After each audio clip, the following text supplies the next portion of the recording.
जय मां लक्ष्मी। मित्रों, स्वागत है आप सभी को हमारे YouTube चैनल माइथोलॉजी स्टोरी पर। मित्रों, इस चराचर जगत में स्त्री एक ऐसी चीज है जिसकी माया जाल में हर पुरुष को बंधना पड़ता है।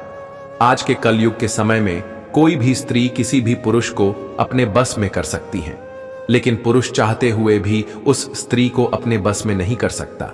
मित्रों, आज का प्रसंग बहुत ही ज्ञानवर्धक होने वाला है, क्योंकि मित्रों आज की इस वीडियो में हम आप सभी को बताएंगे, अगर स्त्रियों की यह 3 बातें समझ लिए तो आप कभी भी किसी भी स्त्री से धोखा नहीं खा सकते। मित्रों, आप सभी को पता है कि स्त्रियां हमसे तब तक प्रेम करती हैं जब तक वह काम वासना से पीड़ित रहती हैं, और जब उन स्त्रियों की इच्छा आपसे भर जाती है तो वह स्त्रियां किसी अन्य पुरुष को अपनी ओर आकर्षित करती है और आपको धक्का मारकर भगा देती है। मित्रों, आज की इस वीडियो में स्त्रियों की त्रिया चरित्र की कहानी बताने वाले हैं। जो भी पुरुष इस कहानी को सुन लेता है उसे अपने जीवन में कभी भी स्त्रियों से धोखा नहीं मिलता है। और अगर आप स्त्रियों से धोखा खा गए तो आप अपने जीवन में कुछ भी नहीं कर सकते हैं, परंतु अगर आप स्त्रियों की यह 3 बातें समझ गए तो आप अपने जीवन में वह मंजिल हासिल कर सकते हैं जो अपने पूरे जीवन में भी नहीं सोचा होगा। तो चलिए मित्रों, आप सभी का ज्यादा समय नष्ट न करते हुए कथा को सुनाना प्रारंभ करते हैं। परंतु मित्रों, इस कथा को पूरा सुनने से पहले वीडियो को लाइक नहीं किया है तो वीडियो को लाइक कर दीजिए, और अभी तक हमारे YouTube चैनल को सब्सक्राइब नहीं किया तो YouTube चैनल को सब्सक्राइब कर लीजिए और साथ में ही बेल नोटिफिकेशन को ऑल पर सेलेक्ट कर दीजिए। तो मित्रों, स्त्रियों का त्रिया चरित्र कोई भी नहीं समझ सकता, यहां तक कि स्त्रियों का त्रिया चरित्र आज तक भगवान भी नहीं समझ पाए हैं, तो इंसान क्या समझ पाएंगे। मित्रों, आप सभी ने देखा है कि स्त्रियां करवा चौथ जैसा पति के लिए एक असाधारण व्रत रखती हैं, जिसमें स्त्रियों को पूरे दिन उपवास रखना पड़ता है। मित्रों, इतना कठोर व्रत रखते हुए भी स्त्री अपने पति को छोड़कर पराये पुरुष के साथ संबंध बनाती है। तो इस कलयुग के समय में प्रत्येक स्त्रियां अपने पुरुष को छोड़कर पराये पुरुष की ओर आकर्षित रहती हैं, और अपने पुरुष से वह संतुष्ट नहीं हो पाती है, परंतु अन्य पुरुषों से वह संतुष्ट हो जाती है। तो चलिए मित्रों, हम आप सभी को वह कथा सुनाते हैं जिसमें आप सभी को स्त्रियों के 3 लक्षणों के बारे में जानने को मिलेगा। तो मित्रों, आप सभी से विनम्र निवेदन है कि आप सभी इस कथा को शुरू से लेकर अंत तक पूरे ध्यान से सुनना। मित्रों, एक बार की बात है, समुद्र की गहराइयों में स्थित क्षीर सागर, वहां का दृश्य अत्यंत दिव्य और मनोहर था। क्षीर सागर में लहरों के बीच में शेष नाग की शैया पर भगवान विष्णु सुकून से विराजमान थे। उनका नील वर्णी शरीर दिव्य आभा बिखेर रहा था। उनके समीप माता लक्ष्मी उनके चरण दबा रही थी। चारों ओर दिव्य प्रकाश था और वातावरण में शांत संगीत की ध्वनि गूंज रही थी। इसी बीच एक पावन पथ से आकाश मार्ग होते हुए देवर्षि नारद जी वहां पहुंचे। नारद जी के हाथ में उनका दिव्य वीणा था और मुख पर हल्की चिंता की रेखाएं थीं। भगवान विष्णु ने नारद जी को देखा और मंद मुस्कान के साथ कहा, पधारो नारद, तुम्हारा स्वागत है। ऐसा प्रतीत होता है कि तुम कुछ व्यग्र हो। क्या बात है? क्या तुम्हारे भ्रमण में कोई अनहोनी घटी है? नारद जी ने शीश झुकाकर भगवान विष्णु को प्रणाम किया और कहा, हे प्रभु, मैं अभी अभी पृथ्वी लोक से लौटकर आ रहा हूं। पृथ्वी का भ्रमण करते हुए मैंने एक अत्यंत विचित्र दृश्य देखा। हे प्रभु, उस दृश्य को देखकर मेरे मन में कुछ प्रश्नों ने जन्म लिया है। वे प्रश्न मुझे बहुत ही व्याकुल कर रहे हैं। हे प्रभु, मैं उन्हीं प्रश्नों का उत्तर जानने के लिए आपके पास आया हूं। तब भगवान श्री विष्णु जी कहते हैं, हे देवर्षि नारद जी, आपका जो भी प्रश्न है वह प्रश्न आप निसंकोच होकर पूछ सकते हैं। मैं तुम्हारे प्रश्न का उत्तर देने के लिए तैयार हूं।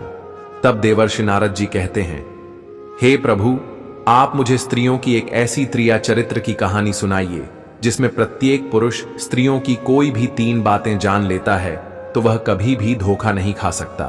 तब भगवान श्री हरि जी कहते हैं, हे देवर्षि नारद, आज तुमने बहुत ही अच्छा प्रश्न किया है। मैं तुमको एक कथा सुनाऊंगा जिसमें स्त्रियों के ऐसे 3 लक्षण हैं जो प्रत्येक पुरुष जान लेता है और समझ लेता है, तो वह पुरुष कभी भी किसी भी स्त्री से धोखा नहीं खा सकता है। हे देवर्षि नारद, तुम इस कथा को शुरू से लेकर अंत तक पूरे मन से सुनना, तभी तुमको वह 3 बातें समझ में आएंगे। तब देवर्षि नारद जी कहते हैं, हे प्रभु, आप कथा सुनाइए। मैं आपको विश्वास दिलाता हूं कि कथा को मैं शुरू से लेकर अंत तक सुनूंगा। तब भगवान श्री विष्णु जी कथा को आगे सुनाते हुए कहते हैं, हे देवर्षि नारद जी, पूर्व कल की बात है। किसी नगर में एक किसान अपनी पत्नी के साथ रहता था। वह इतना गरीब था कि उसके घर में अन्न का एक दाना भी नहीं था, और उस गरीब किसान का एक बड़ा भाई था। बड़े भाई की पत्नी बहुत स्वार्थी, लालची और चालाक थी।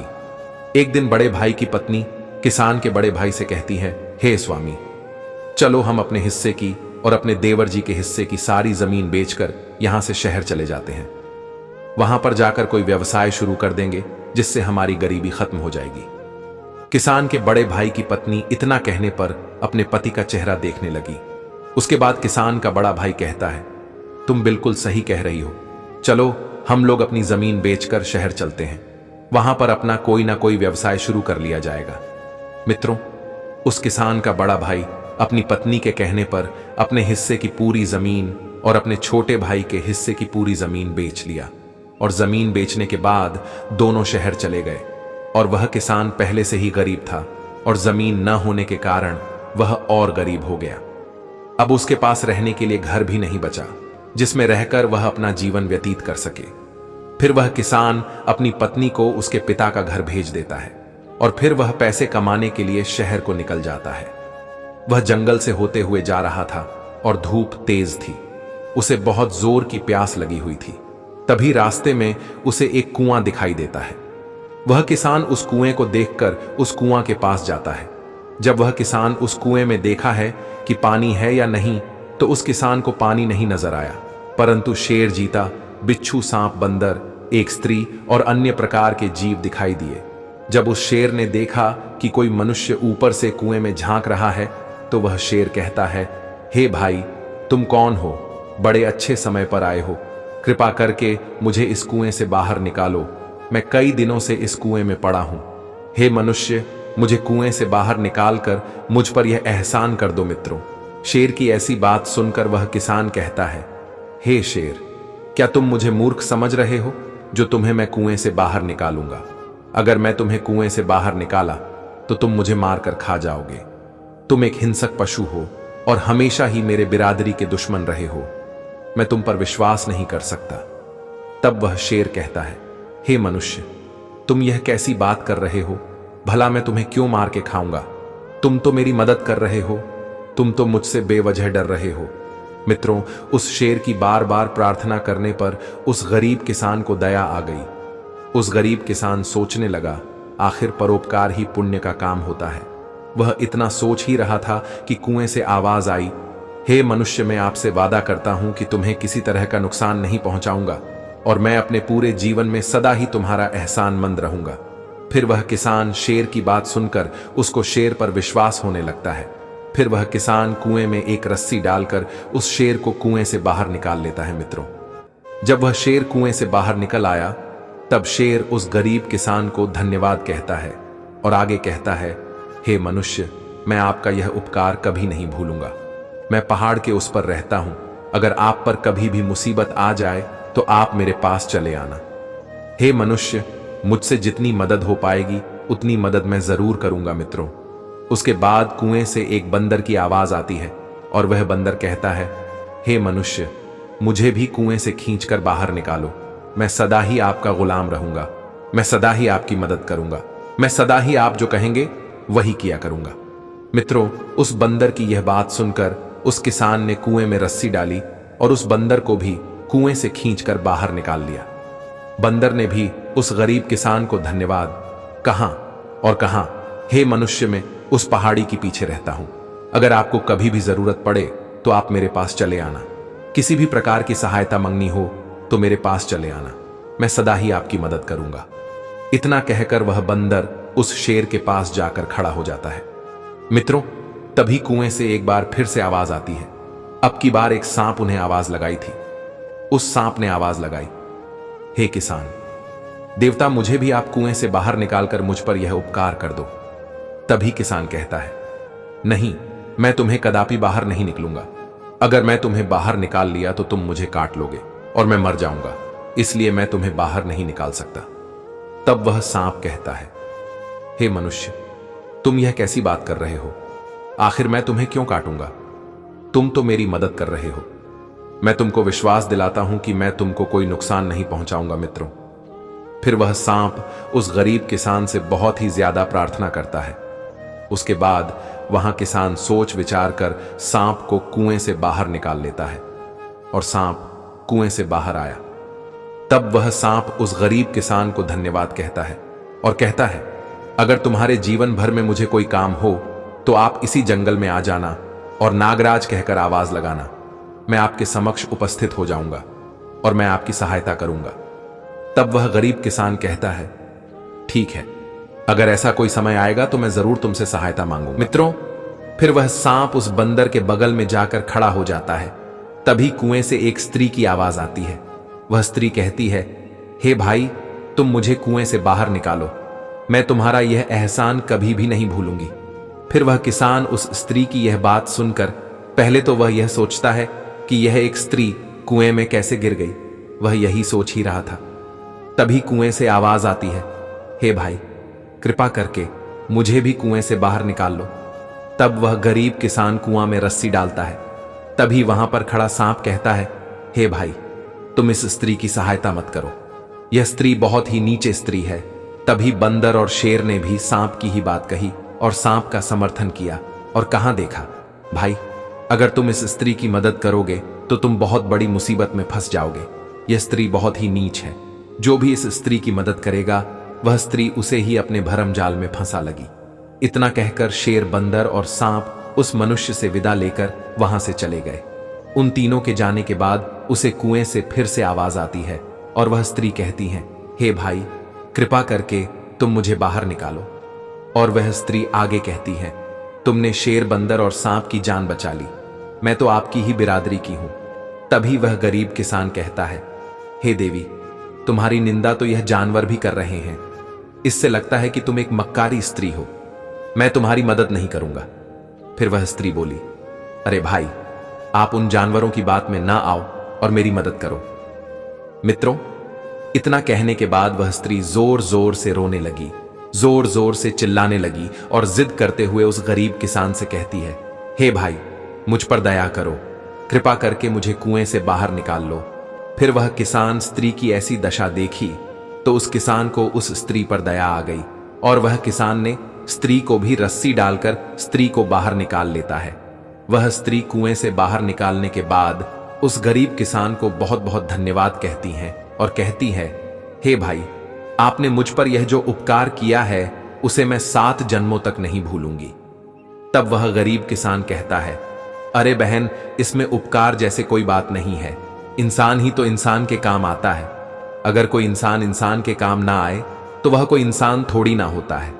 आगे वह गरीब किसान कहता है, परंतु हे बहन, तुम कौन हो? तब वह स्त्री गरीब किसान को अपना परिचय देते हुए कहती है। तब स्त्री अपना परिचय देते हुए कहती है, हे भाई, मैं इसी नगर के पास में मेरा गांव है, मैं एक व्यापारी की पत्नी हूं।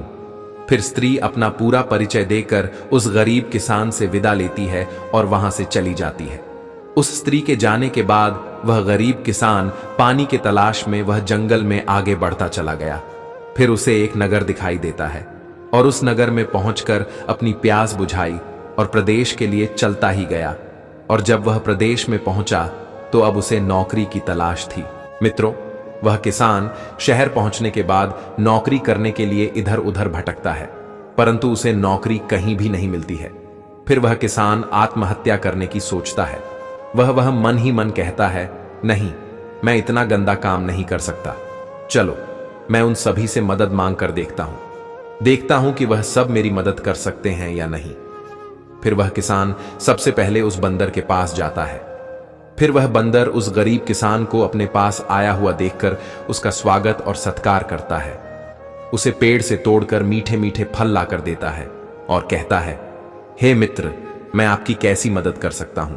और आगे कहता है, आपके जीवन भर में कभी भी मेरी मदद की आवश्यकता हो तो आपके लिए मेरे द्वार के दरवाजे हमेशा के लिए खुले रहेंगे। तब किसान कहता है, हे मित्र, मुझे सबसे पहले इस वन के राजा शेर से मिलना है। क्या तुम मुझे शेर का रास्ता बता सकते हो? तब वह बंदर कहता है, क्यों नहीं? मित्र, पहाड़ी के उस पर सबसे पहले शेर की ही गुफा दिखेगी, तुम वहां पर चले जाओ। तब वह किसान वहां पर जाता है, शेर से मिलता है। फिर वह शेर दिल खोलकर उस गरीब किसान का स्वागत और सत्कार करता है और वह आगे कहता है, हे मित्र, बताओ मैं आपकी क्या सहायता कर सकता हूं? तब वह गरीब किसान कहता है, हे मित्र, मैं बहुत गरीब हूं, अगर मुझे कहीं से थोड़ा बहुत धन मिल जाए तो मैं अपने घर लौट जाऊंगा, नहीं तो मुझे आत्महत्या करने के लिए विवश होना पड़ेगा, और आत्महत्या करने के सिवाय मेरे पास और अन्य कोई रास्ता नहीं है।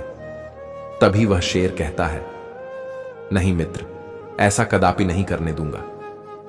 फिर वह शेर गुफा के अंदर जाता है और अपने मुंह में एक सोने का हर दबाकर लाता है, और वह शेर उस किसान को वह हर दे देता है और कहता है, हे मित्र, तुम इस हार को बेचकर बहुत सारा धन इकट्ठा कर सकते हो। फिर वह किसान उस शेर से हार लेकर वहां से चला जाता है, और वह किसान बहुत ही ज्यादा खुश था और वह कहता है, आखिर मेरी यात्रा सफल हो गई, मैं इस हार को बेचकर बहुत सारे पैसे इकट्ठा कर सकता हूं, और फिर मैं अपने घर वापस लौट जाऊंगा, और मेरे पास बहुत सारा पैसा देखकर मेरी पत्नी और बच्चे बहुत खुश होंगे, और घर जाकर मैं अपने परिवार के साथ सुखी पूर्वक दिन बिताऊंगा। मित्रों, फिर वह किसान सोचने लगा कि मैं इस हर को किसको बेचूं? तभी उसे याद आता है कि एक स्त्री जिसको मैंने कुएं से बाहर निकाला था, जिसकी मैं जान बचाई थी, उसकी एक सोने की दुकान है। फिर वह किसान उस स्त्री की मदद लेने के लिए निश्चय किया और उस नगर में पहुंचकर सीधे स्त्री के घर चला गया। स्त्री ने जब उस किसान को देखा तो वह खुशी से झूम उठती हैं और कहने लगे, है भाई, कैसे आना हुआ? फिर वह किसान कहता है, हे बहन, मुझे आपसे एक मदद की आवश्यकता थी, तभी मैं आपके पास आया हूं। तब वह स्त्री कहती है, मैं आपकी क्या मदद कर सकती हूं? फिर वह किसान बोला, हे बहन, मेरे पास एक हार है, मैं इसे बेचना चाहता हूं, तुम अच्छे दामों में अपने पति से कहकर इस हार को बेचवा दो। इतना कहकर वह किसान ने अपनी जेब से वह हार निकालता है और उस स्त्री के हाथ में थमा देता है। फिर वह स्त्री उस हार को लेकर अपने पति को दिखाती है। जब उस स्त्री का पति उस हार को देखता है तो वह सोचने लगता है कि इतना मूल्यवान हार इस गरीब के पास कैसे आया? यह हार तो राजकुमार का है, जो शिकार पर जाने के बाद आज तक वापस नहीं लौटा, और यहां हार तो मैं खुद ही राजकुमार को बनाकर दिया था। अब वह सोनार सोचने लगा, अपनी पत्नी से बोला कि यह हार तुम्हें कहां से मिला?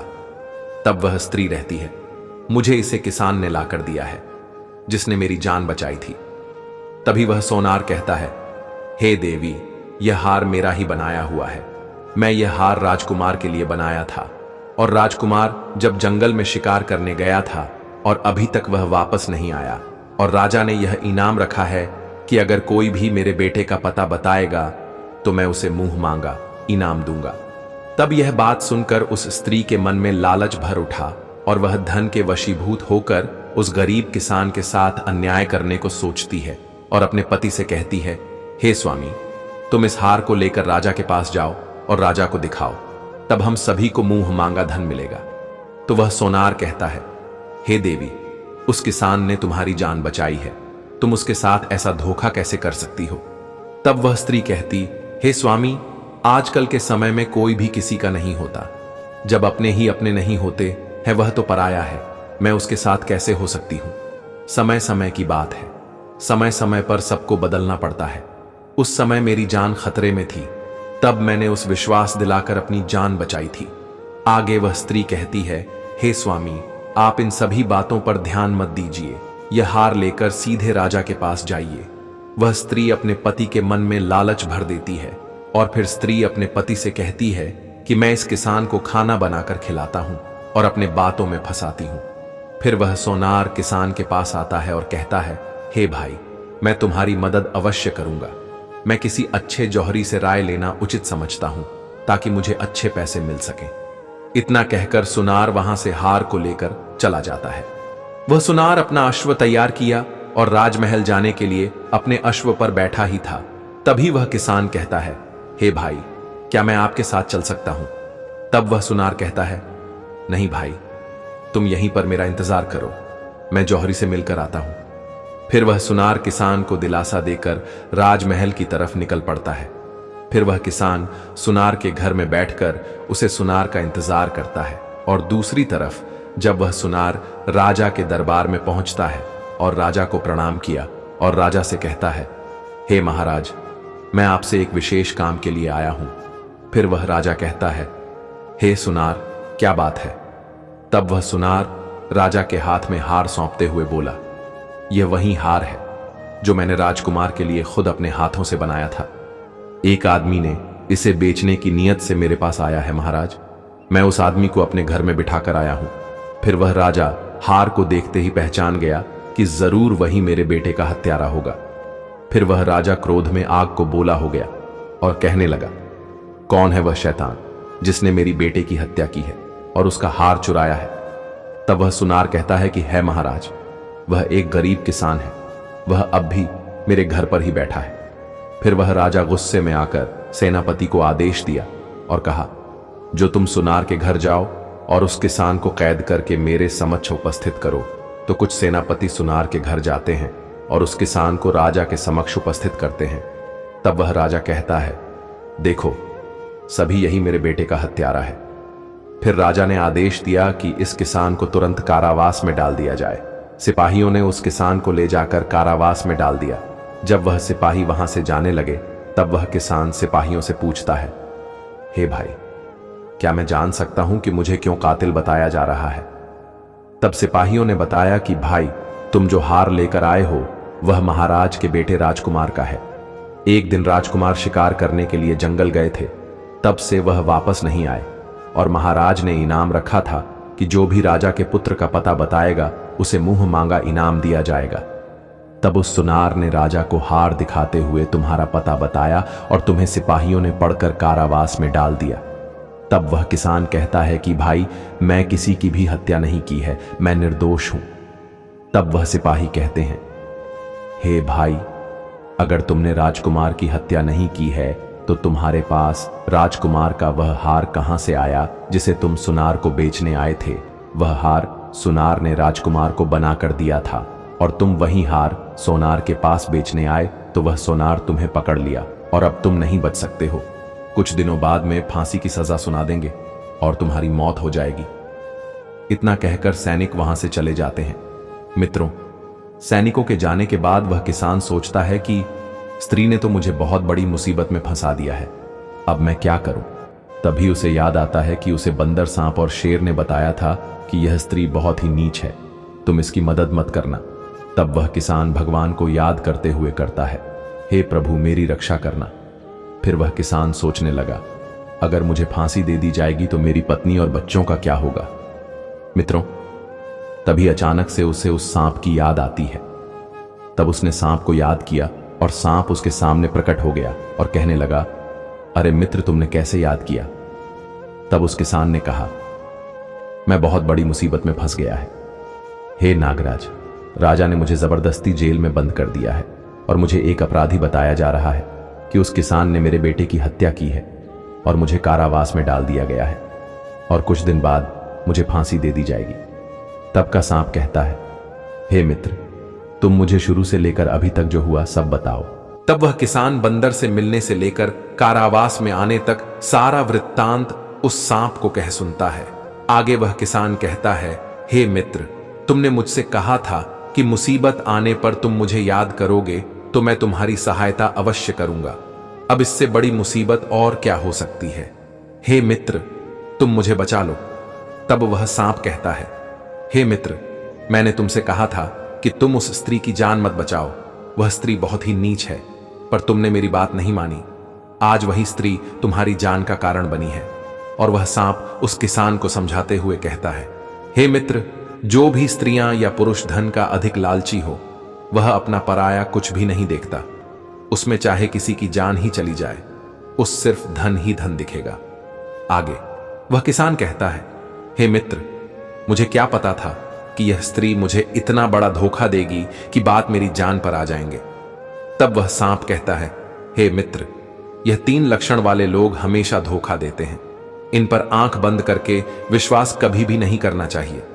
वह चाहे अपना भाई हो, अपनी बहन हो, यह अपना खास मित्र हो या कोई भी हो, अगर यह 3 लक्षण दिख जाते हैं तो उनके ऊपर कभी भी भरोसा नहीं करना चाहिए। और आगे वह सांप कहता है, हे मित्र, अगर तुमने मुझे याद किया है तो मैं तुम्हारी सहायता अवश्य करूंगा। और कहता है, मुझे एक उपाय सूझा है। मैं चुपके से महारानी के कमरे में जाकर उन्हें डस लेता हूं और तब मेरे जहर से महारानी बेहोश हो जाएगी। फिर चाहे कोई कितना भी प्रयास क्यों ना कर ले, लेकिन महारानी किसी से भी होश में नहीं आ सकती है। मेरे जहर का असर तब तक रहेगा जब तक तुम महारानी के माथे को अपने हाथों से छू नहीं लेते। जब तुम महारानी के माथे को अपने हाथों से छू लोगे तब महारानी होश में आ जाएगी और राजा खुश होकर तुम्हें छोड़ देगा। मित्रों, वह सांप किसान से यह बात कहकर उस कारावास से बाहर निकल जाता है और वह सीधा रानी के कक्ष में पहुंच जाता है और रानी को डस लेता है। फिर रानी इस बिस्तर पर बहुत जोर जोर से चिल्ला उठती है, इधर उधर छटपटाती हैं। फिर वह सांप महारानी को डसने के बाद खिड़की से बाहर निकल जाता है और रानी इस बिस्तर पर चिल्लाती चीखती हुई बेहोश हो जाती है।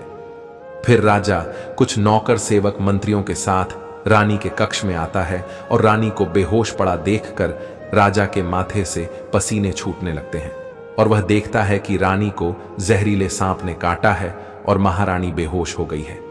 तभी राजा आदेश देता है कि उपचार की व्यवस्था की जाए। फिर राजा ने तुरंत एक सेवक को बुलाया और उस सेवा को आदेश देकर राजवैद्य को बुलाने की आज्ञा दिया। फिर कुछ सैनिक जाकर राजवादों को बुलाकर राजा के दरबार में उपस्थित किया। फिर राजा ने राजवैद्य से कहा कि हे राजवैद्य जी, मेरी रानी को बचा लीजिए। रानी को किसी सांप ने काटा है। अगर मेरी रानी को कुछ भी हो गया तो मैं तो जीते जीते मर जाऊंगा। मैं रानी के बिना जीवित नहीं रह सकता। मित्रों, राजवैद्य ने रानी का निरीक्षण किया और साथ में उनको कई तरह की औषधि दी, लेकिन उनकी बेहोशी नहीं टूटी और वह बेहोश होकर ही बिस्तर पर पड़ी रही। फिर राजवैद्य ने कहा, है महाराज, मैं महारानी का उपचार नहीं कर सकता। मैं बहुत प्रयास कर लिया परंतु मैं विफल रहा। और राजवैद्य जी आगे कहते हैं, हे महाराज, अब मुझे संभव नहीं हो सकेगा क्योंकि जिस सांप ने इन्हें काटा है वह बहुत जहरीला है। इन पर मेरी कोई औषधि काम नहीं कर रही है। राजवैद्य ने महाराज को दिलासा देते हुए कहा, निराश मत होइए, अभी भी वक्त है। आपकी अन्य राजवैद्य हकीम को बुला लीजिए, शायद उनके पास ऐसी दवा हो जिससे रानी ठीक हो जाए। फिर मित्रों, राजा ने मंत्री को आदेश दिया। फिर मंत्री ने पूरे राज्य में घोषणा करवा दी कि रानी को एक सर्प ने काटा है और जो भी रानी की जान बचाएगा उसे मनचाहा फल मिलेगा। जो भी वह मांगेगा वही मिलेगा। तब वहां पर बहुत सारे राजवैद्य हकीम आए, परंतु किसी भी राजवैद्य हकीम की दवा और जड़ी बूटी महारानी को होश में नहीं ला सकी। महारानी बेहोशी अपने बिस्तर पर पड़ी रही। फिर सभी हकीमों ने राजा से क्षमा मांगी और वहां से चले गए। राजा का दिल टूट गया और वह भगवान से प्रार्थना करने लगे, हे भगवान, अब आप ही महारानी की रक्षा कीजिए। उधर कारावास में किसान ने भी राजा का ऐलान सुना था, तो वह किसान सिपाहियों से कहता है कि मुझे राजा के पास ले चलो, मैं रानी की जान बचा सकता हूं। तब सिपाही कहते हैं, हे किसान, जब अच्छे अच्छे राजवैद्य ने महारानी को होश में नहीं ला सके तो तू क्या महारानी को होश में ला सकेगा? तुम तो एक हत्यारे हो, तुमने महारानी की बेटे की हत्या की है। फिर वह किसान सिपाहियों से विनती करने लगा और कहा, मुझे कृपा करके राजा के पास ले चलो, मैं रानी को बचा सकता हूं। उसके बाद सिपाहियों ने यह खबर राजा तक पहुंचाई। जब यह खबर राजा तक पहुंची तो राजा ने तुरंत सिपाहियों को आदेश दिया और उस किसान को अपने कक्ष में बुला लिया। और राजा उस किसान से कहता है कि हे किसान, मैंने सुना कि तुम मेरी रानी को जीवित कर सकते हो, लेकिन अगर तुम मेरी रानी को जीवित नहीं कर सके तो मैं तुम्हारा सर कटवा दूंगा। फिर वह किसान कहता है, हे महाराज, मुझे यहां मंजूर है मित्रों। फिर वह किसान बार बार विश्वास दिलाने पर राजा ने किसान को रानी के कक्ष में पहुंचा दिया। फिर उसके सामने महारानी के पास जाकर अपना हाथ महारानी के सिर पर जैसे ही रखा, महारानी जाग उठी और बिस्तर पर उठकर बैठ गई और उनके बदन से नीलापन गायब हो चुका था और उनका चेहरा भी बिल्कुल पहले जैसा हो गया था। तब उस राजा ने महारानी से कहा, हे महारानी, तुम इस किसान की कृपा से जीवित हुई हो। फिर राजा ने महारानी के जीवित होने की खुशी में उस किसान को क्षमा कर दिया और उस किसान से असलियत पूछी तो किसान ने सारी बात स्पष्ट रूप से महाराज को बताया। फिर राजा ने उस किसान को बहुत सारा धन देकर उसे राज दरबार से विदा कर दिया और फिर राजा ने उस स्त्री और उसके पति सुनार को दोनों को बुलाकर उन्हें जीवन भर करवा में डालने का आदेश कह सुनाया। तो मित्रों, जो भी स्त्री या पुरुष धन का लालची हो, उस पर कभी भी भरोसा नहीं करना चाहिए, नहीं तो तुम्हें जीवन भर पछताना होगा। और जो भी स्त्री अपने पति की बात न माने और अपनी बात अपने पति से जबरदस्ती मनवाई, उस स्त्री पर कभी भी भरोसा नहीं करना चाहिए, नहीं तो तुम्हें जीवन भर पछताना ही होगा। और मित्रों, अगर कोई स्त्री अपने पति को छोड़कर किसी अन्य पुरुष से अधिक बात करती है, तो उस स्त्री के ऊपर भी भरोसा नहीं करना चाहिए, क्योंकि वह स्त्री तुम्हें धोखा अवश्य देगी। तो मित्रों, आगे भगवान श्री हरि देवर्षि नारद जी से कहते हैं, हे देवर्षि, तुम्हें तुम्हारे प्रश्नों के उत्तर मिल गए होंगे। तब देवर्षि नारद जी भगवान श्री हरि से कहते हैं, हे प्रभु, मुझे मेरे प्रश्नों के उत्तर मिल गए हैं। अब मैं अपने प्रश्न के उत्तर प्रकार संतुष्ट हो गया हूं। तो मित्रों, अभी तक आप लोगों ने वीडियो को लाइक नहीं किया है तो वीडियो को लाइक कर दीजिए। और मित्रों, अभी तक आप लोगों ने हमारे YouTube चैनल को सब्सक्राइब नहीं किया है तो YouTube चैनल को सब्सक्राइब करके बेल नोटिफिकेशन को ऑल पर सिलेक्ट कर दीजिए। तो मित्रों, वीडियो को यहां तक देखने के लिए आप सभी का दिल से धन्यवाद। मिलते हैं किसी और पौराणिक कथा के साथ, तब तक के लिए बाय बाय।